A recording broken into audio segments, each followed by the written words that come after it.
各位朋友，今日想同大家分享一個服務主題，就係講緊現場處理呢個顧客投訴嘅重要性嘅。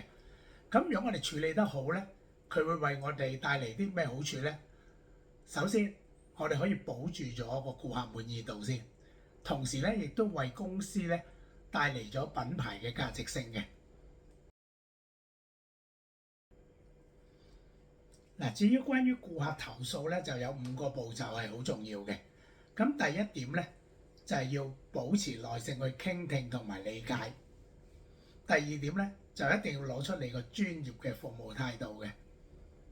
第三點咧，就要道歉，咁令到顧客咧係稍為會情緒安穩啲。咁第四點咧，就專業啲啦，你要提供一個解決方案。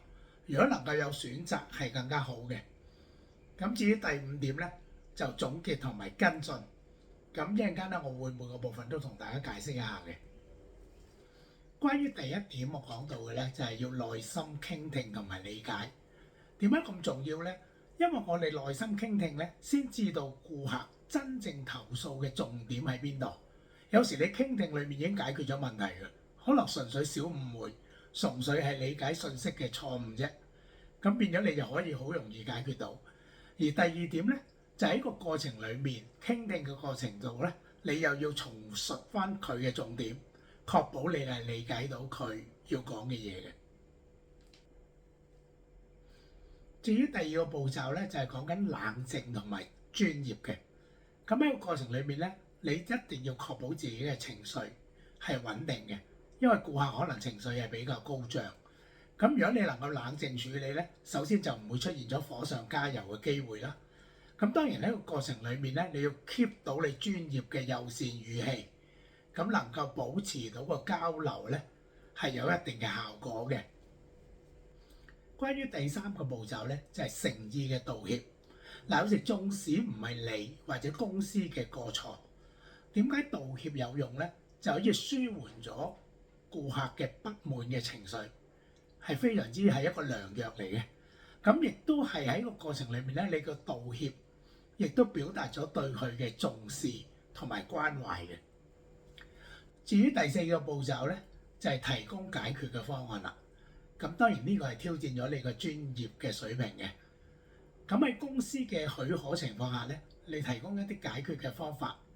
咁咧當然當中如果能夠有選擇，譬如可能提供2個啦，咁因為顧客會更加滿意嘅，因為個選擇權喺翻佢手上。咁大家咧就可以喺呢方面咧係考慮一下。最後一個步驟咧就係跟進啦。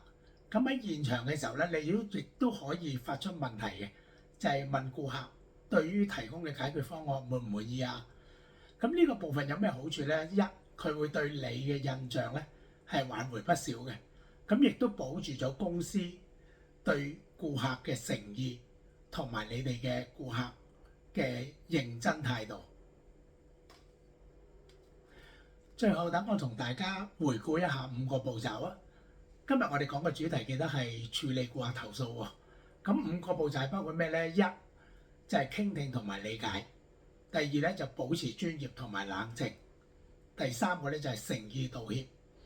第4個咧就係提供解決方案。而第5咧就係跟進。我希望大家喺工作上能夠喺現場就解決到顧客嘅投訴。咁呢個係保住到公司嘅服務印象同埋大家嘅服務水平嘅。咁希望大家滿意今日嘅主題啦。拜拜。